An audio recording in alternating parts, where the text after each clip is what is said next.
यवतमाळमध्ये फडणवीसांच्या बॅगची सुद्धा तपासणी करण्यात आली आहे। निवडणूक अधिकाऱ्यांनी ही बॅग तपासली। आपण पाहतोय कालच उद्धव ठाकरे यांची दुसऱ्यांदा बॅग तपासण्यात आल्यानंतर महाविकास आघाडीकडून टीका होत होती आणि या सगळ्या पार्श्वभूमीवर अजित पवारांनी सुद्धा स्पष्टीकरण दिले। फडणवीसांची आणि अजित पवारांची सुद्धा बॅग चेक केली गेली होती आणि आता त्याच पार्श्वभूमीवर यवतमाळमध्ये फडणवीसांची सुद्धा बॅग चेक करण्यात आली आहे। आताची ही महत्त्वाची बातमी आपण पाहतोय। निवडणूक आयोग सध्या इलेक्शनच्या पार्श्वभूमीवर, आचारसंहितेच्या पार्श्वभूमीवर सध्या चांगले सक्रिय झालंय आणि त्या सगळ्या पार्श्वभूमीवर आता या नेत्यांच्या दौऱ्याच्या वेळी बॅग्सची तपासणी केली जाते। अधिकची माहिती जाणून घेऊयात आमचे प्रतिनिधी गणेश कवडे यांच्याकडून। गणेश, काय सांगाल, काय नेमकं घडलंय, अधिकची माहिती?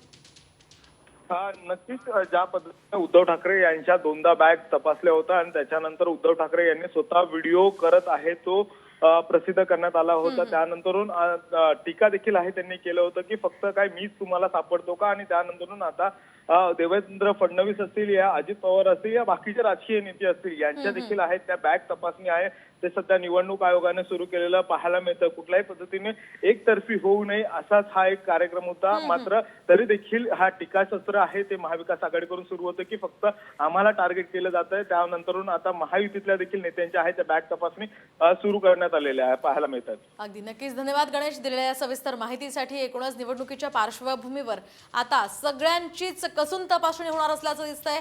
त्यानंतर सुद्धा काही जे गैरप्रकार होतात ते रोखले जातात का ते पाहणं अतिशय महत्त्वाचं ठरणार आहे।